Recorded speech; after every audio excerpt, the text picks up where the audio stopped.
Godina Guji lixaanaa dugdaa dhaabaatti kitaabileen wabii dhibba saddeet hirmaannaa hawaasaatti walitti qabamu manneen barnootaatiif raabsamuun isaa ibsame.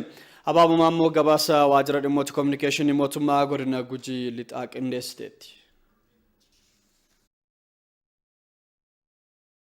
Barattoonni yeroo barnoota isaaniitti deebi'an vaayirasii kooronaarraa of eegaa barnoota isaanii qofa irratti xiyyeeffachuu akka qaban dhaamame. Godina Gujii lixaa aanaa dugdaa daawwaatti kitaabilee gosa barnootaa garaagaraa 800 hirmaannaa hawaasaatiin walitti qabamee jiraachuu waajjirri barnootaa aanichaa beeksiseera. Itti gaafatamtuutti aantuu waajjira barnootaa aanaa dugdaa daawwaa aadde Alimaa Mokonnin hawaasni fedhii fi kaka'umsa isaatiin maallaqa qarshii 50,000 walitti sassaabuun kitaabilee barnootaa bituun manneen barnootaaf gumaachuu ibsanii jiru.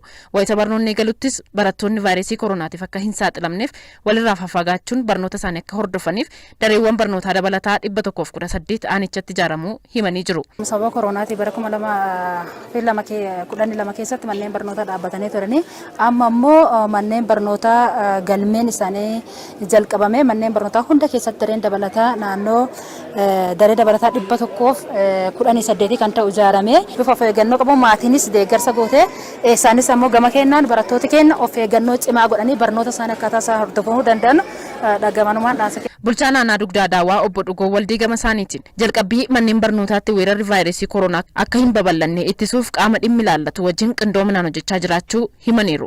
Madda beekumsa boruu waan ta'eef ijoolleen kun nama boru hooggansa kana caasaa kana gaggeessaa gandaa fi gandaa gadi kan qaamni bakka bu'u barattoota yeroo ammaa kana waan ta'eef isaan kana bal'inaan karaa kanaanii hirmaannaa waliin warreen fokaasaa ture dhibee koovidii kanaaf maanti barbaachisa waajjira fayyaa waliin ta'uudhaan fayyaa godina waliin ta'uudhaan wanni sila if eeggannoon godhamuu qabu hundinuu jechaadha.